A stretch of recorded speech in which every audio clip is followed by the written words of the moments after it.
And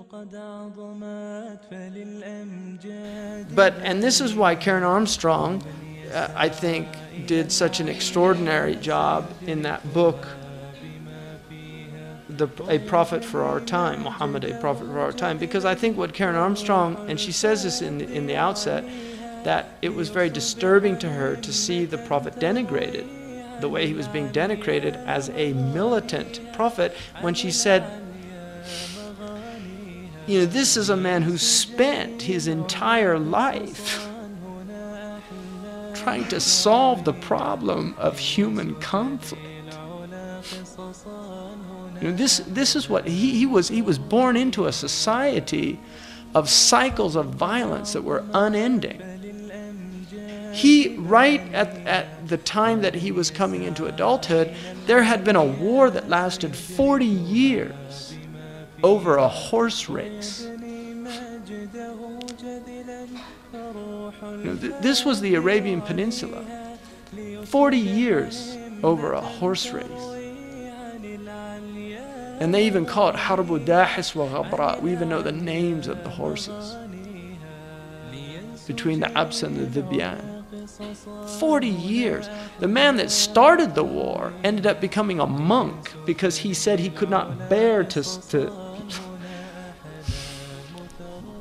he couldn't bear to look at the faces of his tribesmen, knowing the harm that he had inflicted and the pain and suffering that he had inflicted on all the people that died in that war.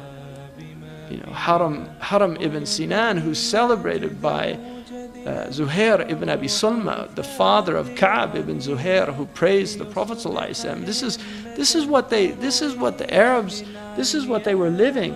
He wrote his great Mu'allaqa in praise of the men that ended this war by paying all the diyat of these people just to bring this thing to an end. So this is what the Prophet ﷺ was. He was fighting to end these ridiculous cycles of violence that were endemic in this part of the world. And that's why it's particularly disturbing to see Muslims fighting amongst each other and killing each other in the name of his religion. And he said, لا ترجعوا بعد كفارا يضرب بعضكم رقاب بعض. Do not return as ingrates, because the ulama say it doesn't mean kuffar, disbelievers, ingrates of the blessing of Allah that He united you.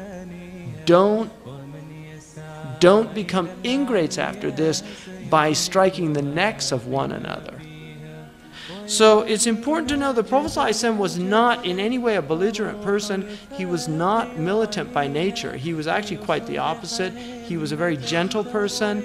He always preferred diplomatic means to resolve things, and we see this many, many times in the seerah. He also, if you look, in his 23 years, less than 1,000 people died in total. So all of these battles were not like we see today, where in one day that number happens or more. It was a very different time. They were very chivalrous people. They honored chivalry. They fought face to face. They confronted on the battle. They did not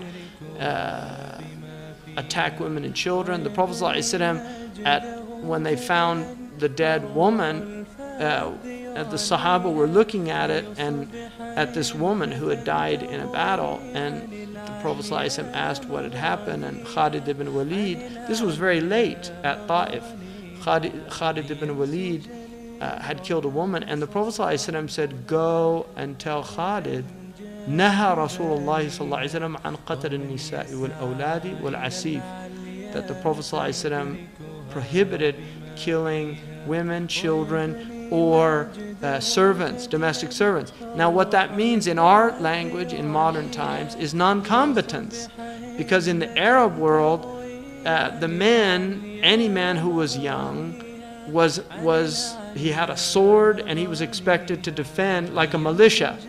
So when the Prophet ﷺ said that, and that hadith, by the way, is mutawatir in different variations. There's over 50 Sahaba that narrate that hadith. محمد سيد الكونين والثقلين والفريقين من عرب ومن عجم.